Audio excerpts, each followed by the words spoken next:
So we'll start with questions of superposition of waves. तो superposition of waves में आपको expected है that you should know what is the equation of a simple harmonic progressive wave. उसके 10 अलग अलग form थे।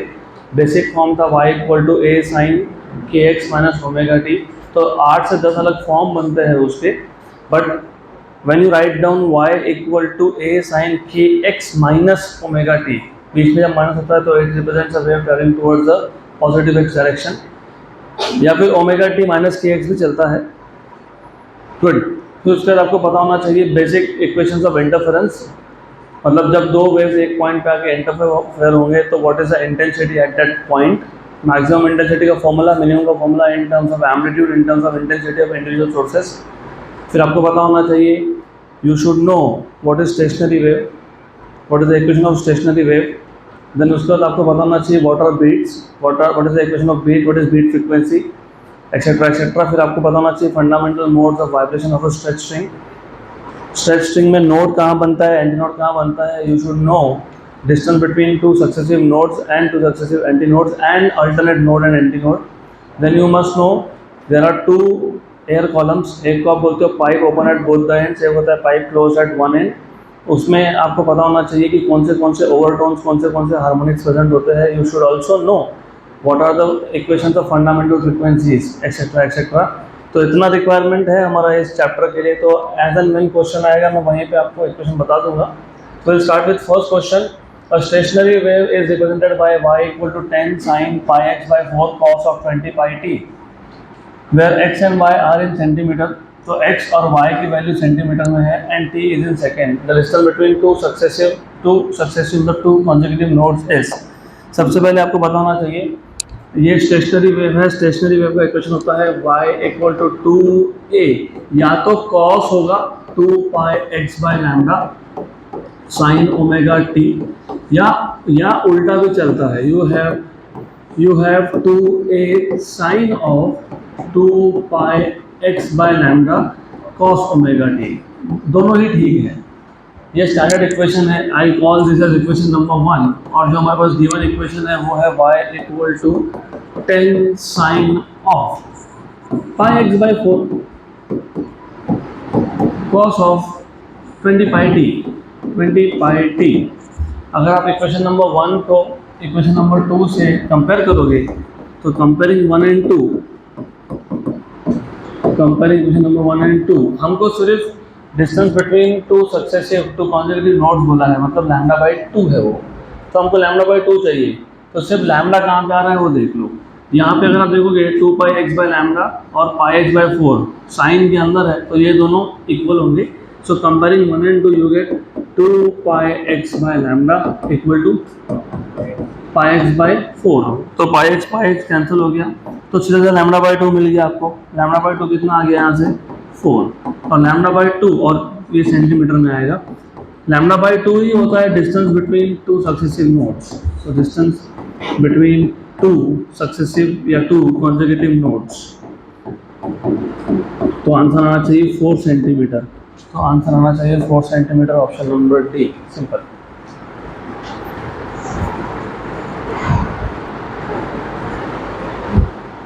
अगला question,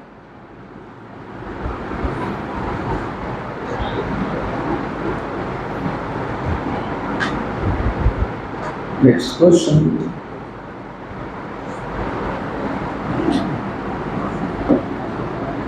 In a medium, the phase difference between two particles separated by a distance x is pi by 5 radian. If the frequency of the oscillation of particle is 25 hertz and the velocity of propagation of wave is 75 meter per second, then the value of x is। बहुत simple सा question है। Phase difference between two particles separated by distance x। दो particle में distance अगर x है तो उसको बोलते हो पाथ डिफरेंस। क्या बोलते हैं उसको? Path difference. तो पाथ डिफरेंस x के लिए फेज डिफरेंस कितना है? Pi by 5। You know what is the relation between path difference and phase difference? Path difference equal to lambda by 2 pi into phase difference. अभी आपको path difference बताया है x, तो lambda by 2 पाई और phase difference दिया है pi by 5। Pi pi cancel तो lambda by 10। तो अगर आपको x की वैल्यू चाहिए तो आपको कौन चाहिए, लैम्डा। लैम्डा कैसे निकालोगे, आपको v दिया हुआ है और n दिया हुआ है फ्रीक्वेंसी, तो v equal to n lambda, तो lambda equal to v by n, equation number 2। So from 1 and 2 you have x equal to lambda is v by n। v की वैल्यू दी हुई है आपको 75, n का वैल्यू कितना दिया हुआ है आपको 25। तो 1 and 3 जा 3 by 10 is 0.3। तो 0.3 ऑप्शन नंबर डी खत्म हो गया question.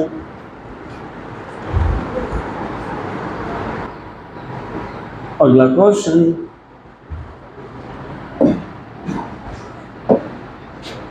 a hollow pipe of length 0.8 meter is closed at one end। एक hollow pipe था, उसको एक end पे close कर दिया तो it becomes organ pipe closed at one end। At its open end a 0.5 meter long string is vibrating in its second harmonic and it resonates with the fundamental frequency of the pipe। If the tension in the string is 50 Newton and the speed of sound in air is 320 meter per second, the mass of the string is। तो अच्छा question है, good question. हमारे पास एक pipe है, इस pipe का length आपको दिया हुआ है, they have given you the length of the pipe, length of the pipe, length of the air column is 0.8 meter। तो ये जो एयर कॉलम है इसका जो लेंथ है वो है 0.8 metre. It is close at one end, at the open end, इसके ओपन एंड पे एक 0.5 मीटर लॉन्ग का यूनिफॉर्म स्ट्रिंग है। इसके ओपन एंड के पास में मतलब यहाँ पे एक 0.5 मीटर लंबा 0.5 मीटर लंबा एक स्ट्रिंग है, okay. And it is vibrating in it second harmonic. Second harmonic for a string second harmonic is first overtone और उसमें होते हैं 2 लूप्स। तो ऐसा होता है। अब आगे क्या बोला है, and it resonates with the fundamental frequency of the pipe. इसका मतलब जो भी इसका फ्रीक्वेंसी होगा, एंड इन दिस केस क्योंकि ये सेकेंड हार्मोनिक है, तो अगर आपको याद होगा second harmonic, what is the fundamental frequency of a stretch string, 1/2L under root of T/M। तो इसको मैं N1 बोलता हूँ कि फर्स्ट ओवरटोन है। First overtone is second harmonic, that is 2 times of fundamental. तो 2 टाइम्स ऑफ फंडामेंटल, तो 2 into 1/2L under root of T by lambda बोल देंगे इसको। लैम्डा वेवलेंथ है तो m डैश बोल देते हैं। ये m डैश कौन होता है, मास पर यूनिट लेंथ। हम नोट्स में इसको स्मॉल m से नोट करते हैं, स्मॉल m, कोई बात नहीं। तो ये हो गया आपका N1 1/L under root of T/M, equation number 1। आगे बोला है कि ये जो स्ट्रिंग है it resonates with the fundamental frequency of the pipe. मतलब जो पाइप का फंडामेंटल फ्रीक्वेंसी है और जो स्ट्रिंग का सेकंड हार्मोनिक है वो दोनों फ्रीक्वेंसी सेम है। रेजोनेट होने का मतलब क्या होता है, सेम होना। तो हमारे पास जो स्ट्रिंग का सेकंड हार्मोनिक है और जो पाइप का फंडामेंटल फ्रीक्वेंसी है वो सेम है। What is the fundamental frequency of a pipe closed at one end,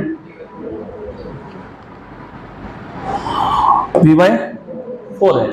नहीं याद हो तो कोई बात नहीं। इन द फर्स्ट मोड मतलब fundamental frequency for a pipe close at one and, जहां भी पाइप क्लोज होता है ना वहां पे नोड बनता है। नोड ये है पॉइंट ऑफ नो डिस्प्लेसमेंट और ये बन जाता है एंटी नोड। तो आपको पता होना चाहिए node to anti node distance is λ/4, λ/4। तो L equal to λ/4, where L is the length of the pipe। अगर मैं स्मॉल l वहाँ डिनोट करूँ तो यहाँ पे कैपिटल L लिखना पड़ेगा मुझे। Capital L is length of string. V equal to क्या होता है, n लैम्डा। अभी n मैंने वहाँ यूज कर लिया तो इसको मैं NC बोल देता हूँ, फ्रीक्वेंसी ऑफ क्लोज पाइप। तो what is frequency of close pipe, V/λ। What is lambda from here, कितना है 4L, तो V/4L, V/4L। क्लियर यहाँ तक। तो आपके पास frequency fundamental frequency of close pipe है 4L इक्वेशन 2। लेकिन according to the given condition के हिसाब से N1 और N3 क्या है, इक्वल है। N1 कितना है, 1/L under root of T/M, और ये क्या है आपका V/4L। आपको फाइंड करने के लिए क्या बोला है, मास बोला है, मास। तो अब पहले मास पर यूनिट लेंथ निकाल लो। What is length of the string, how much is the length of the string, 0.5। What is tension, 50, और ये मास पर यूनिट लेंथ पहले फाइंड करेंगे। V कितना दिया हुआ है, 320। What is length of the 0.8, okay 0.8। इसको कर लो सॉल्व। ये आ गया 2, क्योंकि 1/0.5 is 2, root of 50/m। This is 320 upon how much, 3.2 मतलब 32 इंटू 10⁻⁻1, तो 1 जा और 10 जा, और 10⁻⁻1 ऊपर जाके 100 हो जाएगा वो। तो 2 into root of 50/m equal to 100, 1 जा एंड 50 जा, squaring on both sides.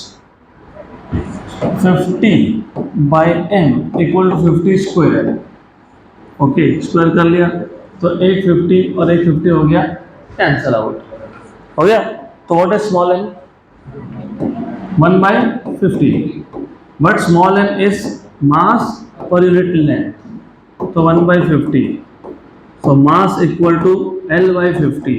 what is L, string का लेंथ कितना है, 0.5/50, how much is that, 1/100। what is 1/100, 0.01 kg, 0. मतलब 10 ग्राम्स, तो 10 ग्राम आ गया, done.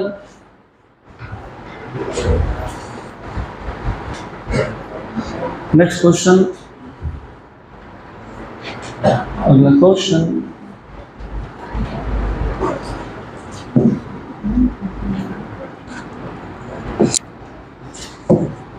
two waves are superimposed whose ratio of intensity is 9:1। the ratio of maximum and minimum intensity is, joke है, हमारे पास दो waves है जिनका इंटेंसिटी रेशियो मतलब I1/I2 ये दिया हुआ है 9:1। आपको मैक्सिमम बाय मिनिमम इंटेंसिटी का रेशियो पूछा है, तो मैक्सिमम बाय मिनिमम इंटेंसिटी अगर आपको याद होगा तो if you remember, under root of I1 plus under root of I2 upon under root of I1 minus under root of I2 का स्क्वायर। इसमें रूट I2 कॉमन निकाल लो, तो root I1/√I2 plus 1 upon root I1/√I2 minus 1, इसका square. तो root I2 कहाँ गया, root I2 common निकाल के क्या हो गया, कैंसिल हो गया, तो रूट I2 कैंसिल हो गया, ओके गुड। तो कॉमन निकला और गया, कैंसिल हो गया। तो रूट I1/I2 मतलब basically root of 9 plus 1 upon root of 9 minus 1 का स्क्वायर, तो 3 + 1 4 अपॉन 3 - 1 2, 4/2 का स्क्वायर इज 4:1। 4:1 इज option number B.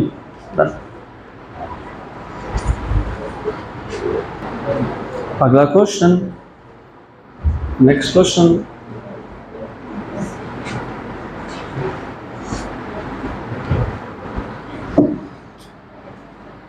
Okay, consider the following statement about stationary waves. तो दो स्टेटमेंट दिए हुए आपको, ए स्टेटमेंट और B statement. The distance between two adjacent nodes और anti nodes is equal to λ/2, correct है क्या? Yes. A node is always formed at the open end, false. तो A is true and B is false, तो only A statement is true, खत्म। अगला question, this is also simple.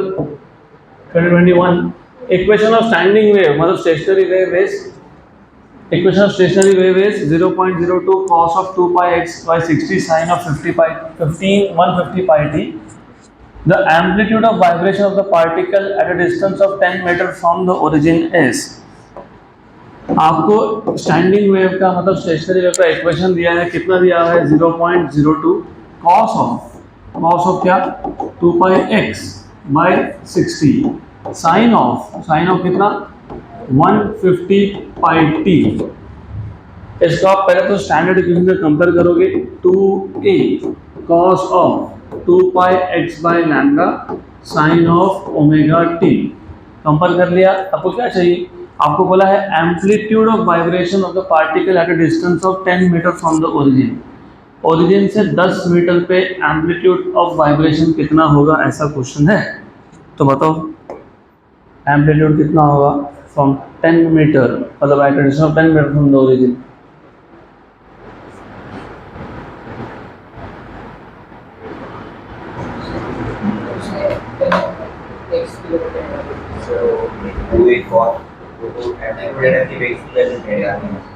हाँ, very good.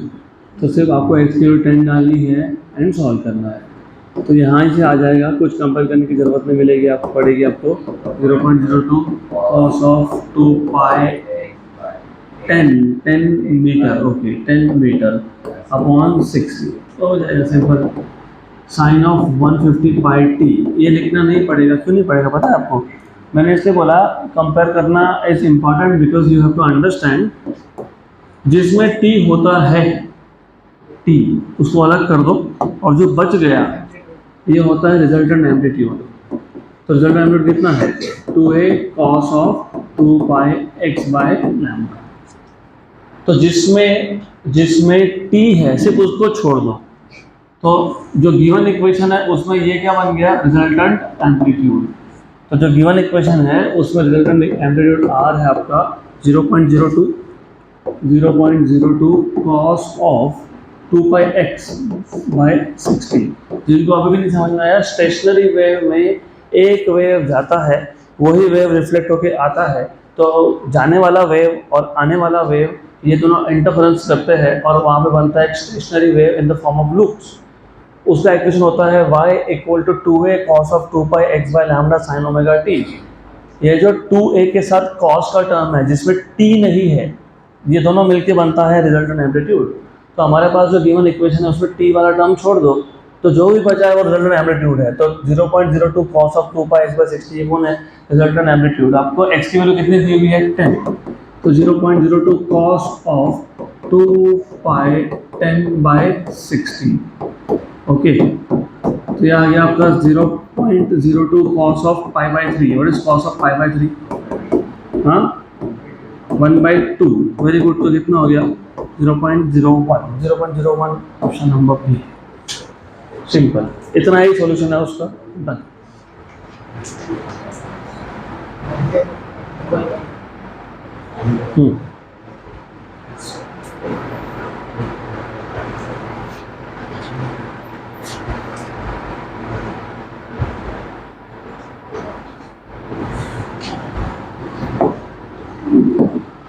Quick.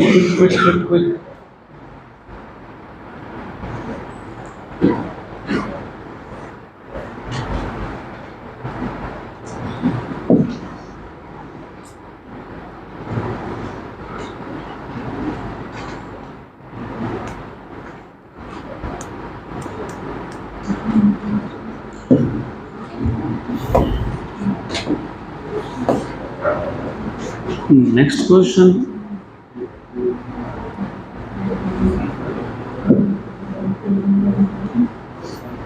Another question. An air column in a pipe open at one end, मतलब closed at one end, of length 24 centimeter resonates with a tuning fork of frequency 320 Hz. If end correction is 1 centimeter, velocity of sound is। हमारे पास एक air column है which is open at one end, मतलब it is close at one end, उसका length दिया हुआ है आपको 24। It resonates with the tuning fork of frequency of fork दिया है 320 hertz. If end correction is 1 centimetre, small A की value दी है आपको, वेलोसिटी ऑफ साउंड पूछा है। तो do you remember any one of you, याद है वेलोसिटी और एंड करेक्शन और फ्रीक्वेंसी का एक स्टैंडर्ड फॉर्मूला था, हमने ड्राइव किया था? नहीं, v equal to 4n L plus E आता है for a pipe close at one end, open at one end 2n L plus E आता है। तो ये v/4n equal to L plus E, तुमको क्या फाइंड करना है? वी फाइंड करना है ना डायरेक्ट, ठीक है, वी फाइंड करना है, गुड। तो वी फाइंड करना है तो 4 इंटू फ्रीक्वेंसी, फ्रीक्वेंसी कितना दिया हुआ है 320, लेंथ कितना दिया हुआ है, length 24 centimetre, 24 into 10⁻² metre, plus end correction कितना है 1 सेंटीमीटर है, तो यह आ जाएगा 10⁻² मीटर। तो 4 इंटू 320 इंटू 25 इंटू 10⁻², 24 और वो 1 25, ओके। ये 25 इंटू 400 और वो 10⁻² कैंसिल हो गया, तो 320 मीटर पर सेकेंड, 320 मीटर पर सेकेंड, ऑप्शन नंबर बी। तो एक फॉर्मूला याद रखो अब, for pipe open at both the ends यहाँ पे 2 आएगा और क्लोज के लिए वहाँ पे 4 आएगा।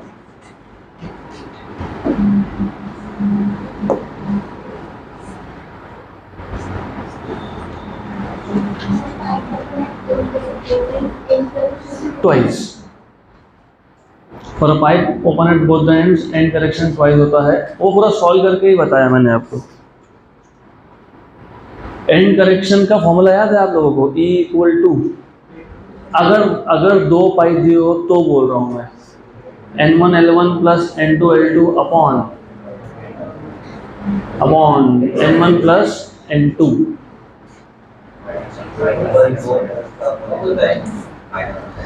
End correction for a pipe closed at one end, E equal to N1 L1 plus N2 L2 upon minus होता है, अच्छा माइनस होता है, okay very good. N2 minus N1 ये किसके लिए है,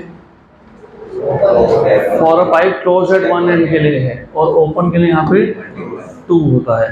लेकिन रिमेंबर N1 क्या है, N1 इज नॉट ओवरटोन, ये N1 और N2 ओवरटोन्स नहीं है, 2 पाइप थे हमारे पास, 2 pipe of the same inner diameter but different length. तो N1 is the fundamental frequency of first pipe, L1 is the length of first pipe, N2 is the fundamental frequency of second pipe and L2 is the length of second pipe। ये कब use करोगे, अगर 2 pipe दिए होंगे और दोनों का fundamental frequency, दोनों का लेंथ बताया होगा तो, और 2 कब आएगा, जब open at both the ends है, और 2 कब नहीं आएगा, जब क्लोज एट वन एंड है, ठीक है। अगला क्वेश्चन, the frequency of 2 tuning forks X and Y are respectively 1.4% more and 2.5% less than the tuning fork Z. When the tuning fork X and Y are sounded together, 10 beats per second are produced. The frequency of fork Z is। अच्छा question है ये। तो हमारे पास 2 tuning fork है X and Y। X का जो frequency है वो Z के कंपैरिजन में 1.4% ज़्यादा है और Y का 2.5% कम है compare to Z।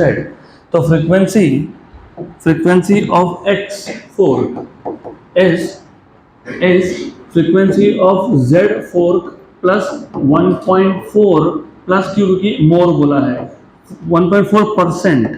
What is the conversion from percent to fraction?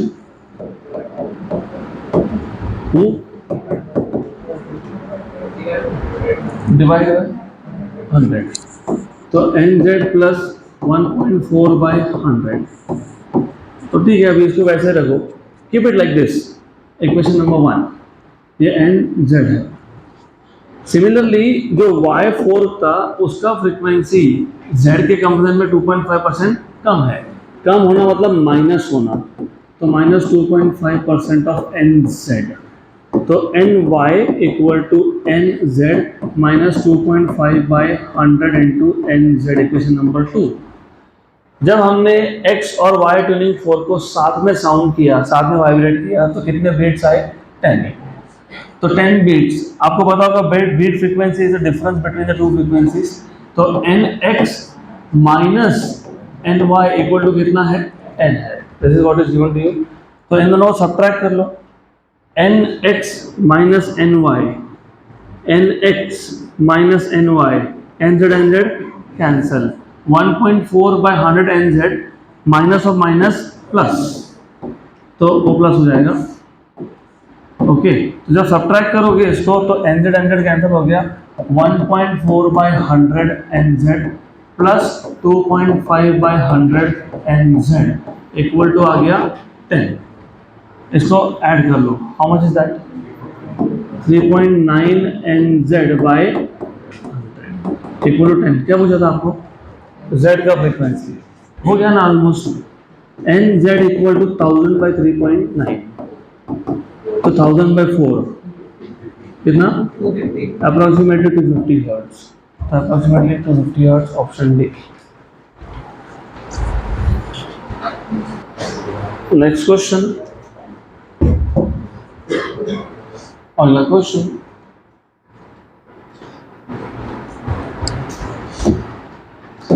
a resonance tube closed at one end is of height 1.5 metre, मतलब उस ट्यूब का जो एयर कॉलम का लेंथ है वो 1.5 मीटर बनेगा, और tuning fork of frequency 340 hertz is vibrating near the open end of the tube, water is poured in the tube gradually, the minimum height of the water column for which resonance is obtained is, neglect end correction, speed of sound in air is 340 metre पर second. तो question अच्छा है, a resonance tube closed at one end is of height 1.5 metre, हमारे पास एक resonance tube है जिसका height आपको दिया है 1.5 मीटर, गुड। आगे क्या बोला है, a tuning fork of frequency 340 hertz is vibrating near the open end, तो यहाँ पे ट्यूनिंग फोर्क है विच इज वाइब्रेटिंग, और ट्यूनिंग फोर्क का फ्रीक्वेंसी दिया है 340 हर्ट्ज, तो फोर्क का फ्रीक्वेंसी, ट्यूनिंग फोर्क का फ्रीक्वेंसी NF बोल देता हूँ, that is 340 hertz. Then water is poured in the tube gradually, तो तुम यहाँ पे पानी डालने लग गए, gradually you are putting water inside the tube। आगे बोला है the minimum height of water column, तो ये जो water column है इसका height कितना होगा, for which resonance is obtained,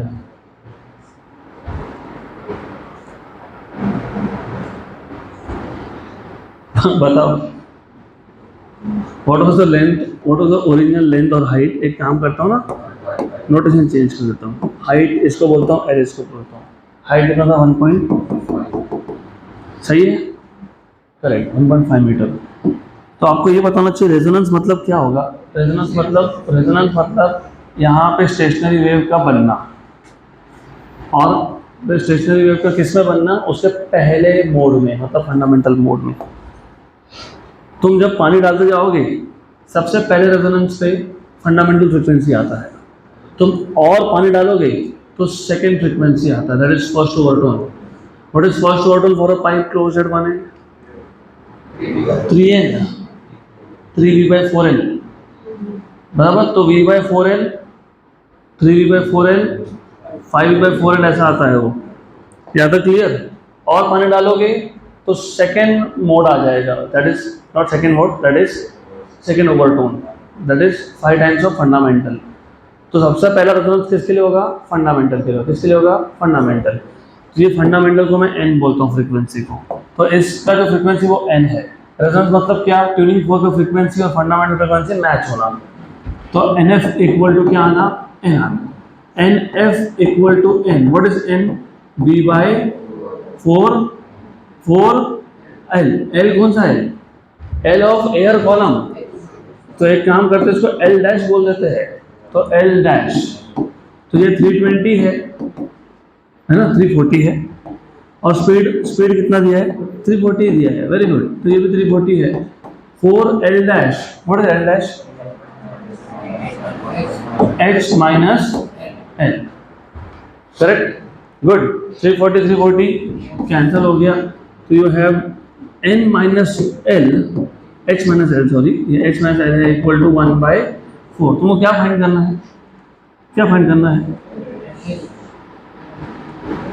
L find करना है ना, वाटर कॉलम पूछा है ना आपको, वाटर कॉलम, तो वाटर कॉलम क्या है, L है, तो H minus 1/4 equal to L, H की वैल्यू कितनी थी, 1.5, 1/4 कितना होता है, 0.25, तो L कितना आ गया, 1.25, 1.25 दिया ही नहीं है, अरे बाप रे, कहाँ गड़बड़ हो गई, नोटेशन अच्छे से देख लो, क्या गड़बड़ हो गई, देख के बताओ, आंसर आ गया, आंसर आ गया, आंसर आ गया, आंसर आ गया। Height of water column, answer आ गया।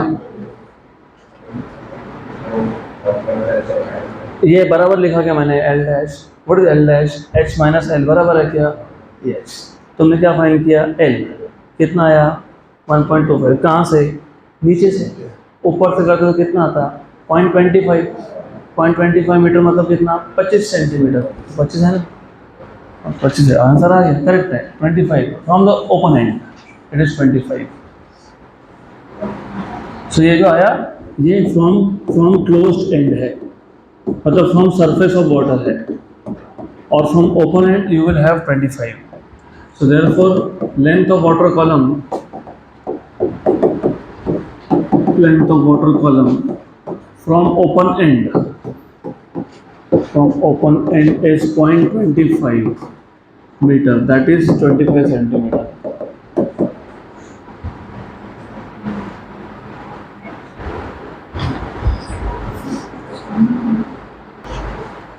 अगला question, next question,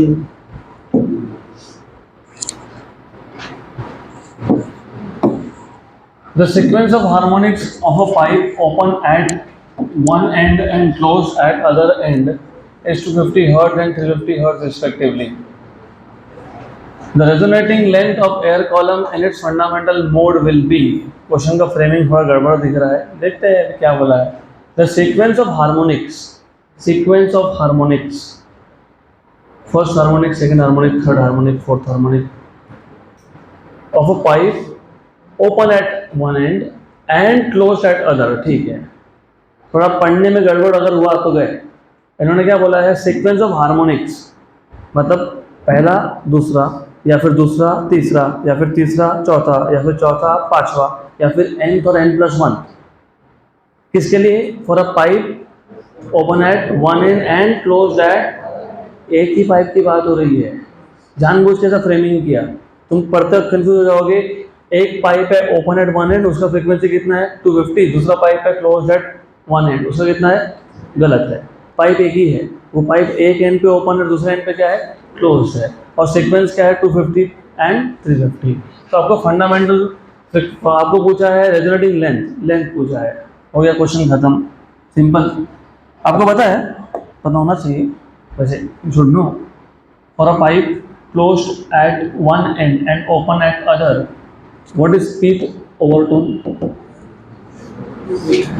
2p plus 1 n, 2p plus 1 n बराबर, क्योंकि first overtone it is 3n और second is 5n, so on so fourth, सही है।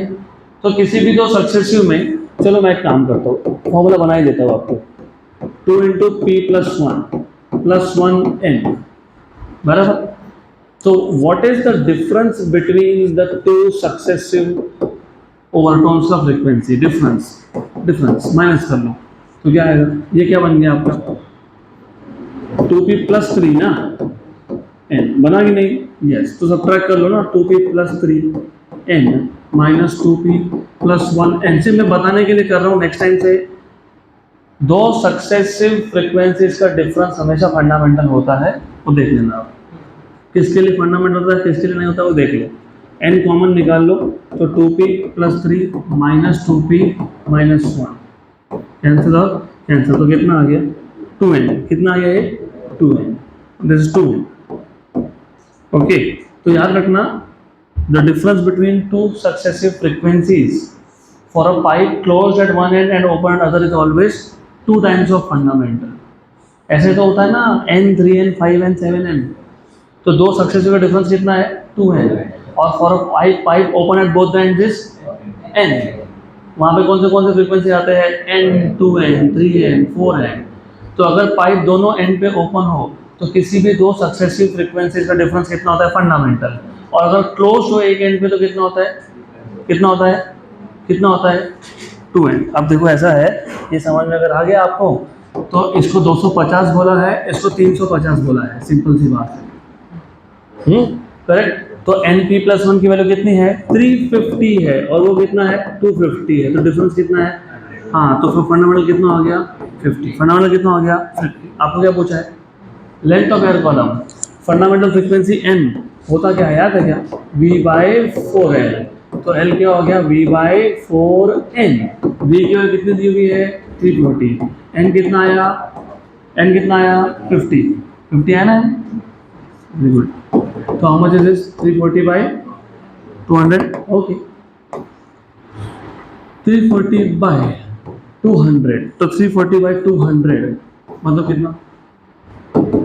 कितना 1.7, 34/2 is 17, तो 340/200 is 1.7, तो 1.7 metre, option number B.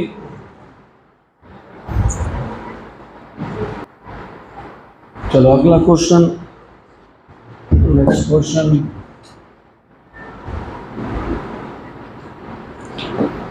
Simple question, uniform metal wire of length L, mass capital M and density rho is under a tension T. If the speed of transverse wave along the wire is V, then the area of cross section of the wire is, simple है, area of cross section of the wire पूछा है। एक uniform metal wire है, length उसका L है, मास M दिया हुआ है, डेंसिटी rho दिया हुआ है आपको। डेंसिटी कौन सा डेंसिटी बोला नहीं है, नॉर्मली तुम लीनियर डेंसिटी की बात करते हो, लेकिन यहाँ पे रो बोला है, that has to be volume density. तीन टाइप के डेंसिटी होते हैं, लीनियर, सरफेस और वॉल्यूम। इन्होंने कुछ भी स्पेसिफाई नहीं किया, and I can tell you ये रो वॉल्यूम डेंसिटी है। क्यों? क्योंकि एरिया ऑफ क्रॉस सेक्शन पूछा है, एरिया तो वॉल्यूम से ही आएगा ना, volume is area into length. हाँ, तो अब आपको सिर्फ पूछा है area of cross section. You know what is speed of a transverse wave, T/small m। You know what is small m? हाँ, मास बाय लेंथ, मास पर यूनिट लेंथ, तो V equal to TL by mass.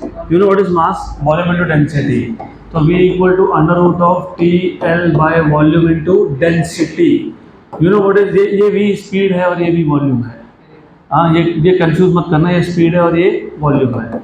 What is volume, area into length, area of cross section into length of the wire into rho, length हो गया cancel, squaring on both side, so V square equal to T by A rho, तो A equal to T by V square rho. आ गया answer, T V raise to -2 rho raise to -1, option number D.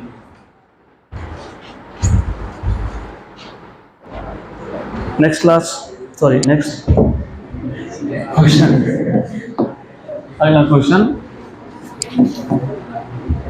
The equation of stationary wave, equation of stationary wave on a string clamped at both the ends and vibrating in third harmonic is fourth overtone, उल्टा बोल रहा हूँ मैं, third harmonic is second overtone, very good. तो एक equation of stationary wave on a string clamped at both ends and vibrating in third harmonic is y equal to 0.5 sin 0.314 x cos of 600 pi t, where x and y are in centimeter, t is in second, the length of the vibrating string is, देखो length of the vibrating string पूछते हैं तुमको, बताओ क्या करोगे। Equation दिया है, सबसे पहले थर्ड हार्मोनिक, कौन सा हार्मोनिक, थर्ड हार्मोनिक का frequency for a wire string is 3 into 1/12 root of T/n, ये बताना चाहिए, करेक्ट है। 3 टाइम्स ऑफ फंडामेंटल होता है कि नहीं, थर्ड हार्मोनिक है, first harmonic is fundamental, second harmonic is 2 times of fundamental, second harmonic is also first overtone, third harmonic is 3 times of fundamental, it is second overtone, तो बराबर है ये।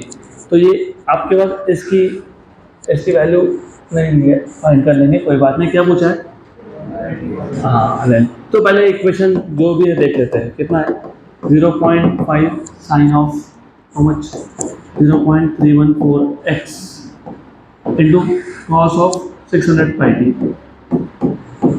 Easy है, कोई दिक्कत नहीं है, सिंपल है। इसको तुम स्टैंडर्ड से कंपेयर कर लो, 2a sine of 2 pi h by lambda cos of omega t बराबर, तुमको क्या चाहिए, लेंथ चाहिए, वेरी गुड। लेंथ चाहिए, तो अभी क्या करेंगे?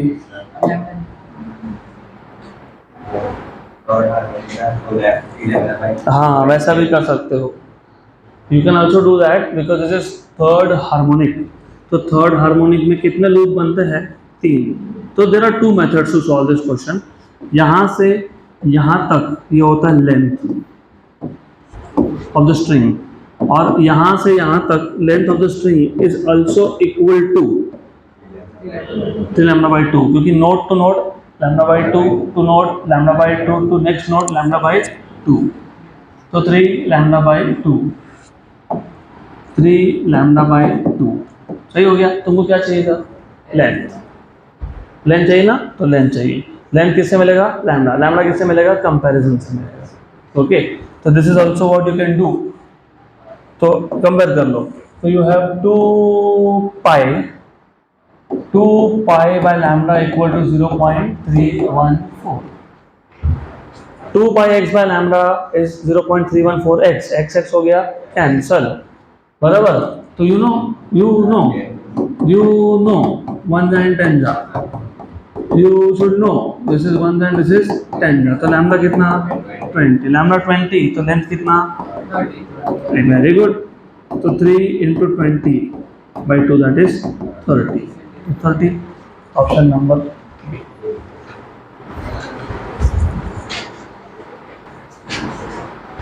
Next question.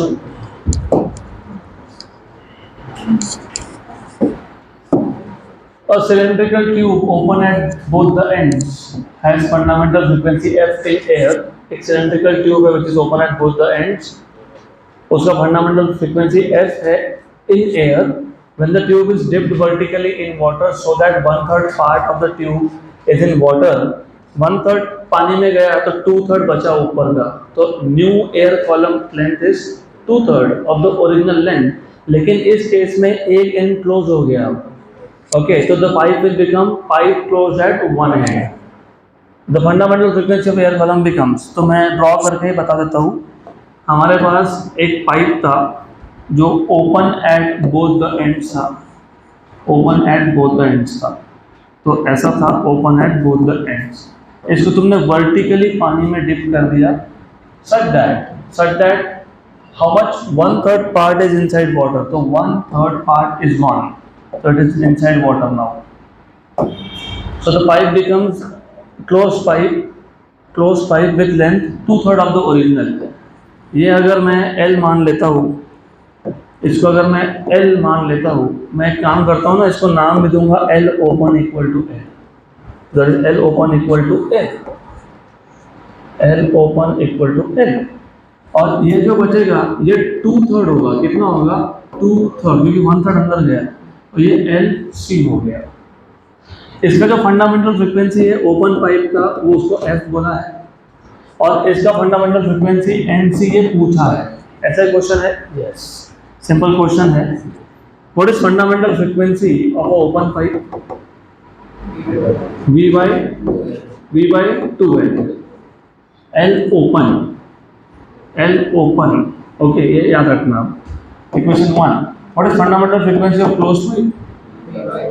V by 4L C, L closed, बराबर, good. Equation number 2, you divide these two, तो इक्वेशन 2 को इक्वेशन 1 से डिवाइड कर दो, तो NC by F equal to V by 4LC upon V by 2LO, बराबर। 1 जा एंड 2 जा, हो गया। तो क्या आ गया आपके पास? NC by F equal to L हो गया ऊपर, LC नीचे है, और साथ में उसके 2 है, correct. How much is LO? L। What is LC? 2L by 3। 2L by 3, LL cancel हो गया, तो क्या आ गया? 3 by 4। तो you finally have NC equal to 3F by 4, तो 3F by 4 होना चाहिए, option C.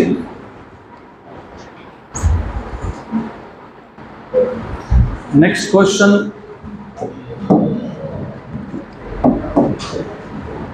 a string of mass m is under a tension T, the length of the string is L। The transverse wave starts at one end of the string. The time required for the disturbance to reach the other end is simple question है बहुत. हमारे पास एक rigid support है मान लो और एक string है. यहाँ से एक डिस्टर्बेंस मतलब वेव स्टार्ट हुआ. इस वेव को अदर एंड तक पहुँचने के लिए मतलब एल डिस्टेंस कवर करने के लिए कितना टाइम लगेगा, that is the question. Okay, तो एक स्ट्रिंग हमने लोअर एंड से स्टार्ट, एक वेव हमने लोअर एंड से स्ट्रिंग से स्टार्ट कर दिया, इसको अपर एंड तक जाने में कितना टाइम लगेगा, that is what they are asking you. This too simple. Velocity is distance upon time. Distance कितना ट्रेवल करेगा, एल. तो टाइम हो जाएगा आपका एल बाई वी, लेकिन वी होता है under root of T by M, where M is mass पर यूनिट लेंथ. इन्होंने कैपिटल एम के टर्म से बात किया है, तो L root of M by T बराबर. तो ये जो L है ना, ये अंदर गया तो क्या होगा एल स्क्वायर, और स्मॉल m होगा m बाई एल, और साथ में कौन है t, तो under root of M L by T, तो under root of M L by T option. So that's it for today.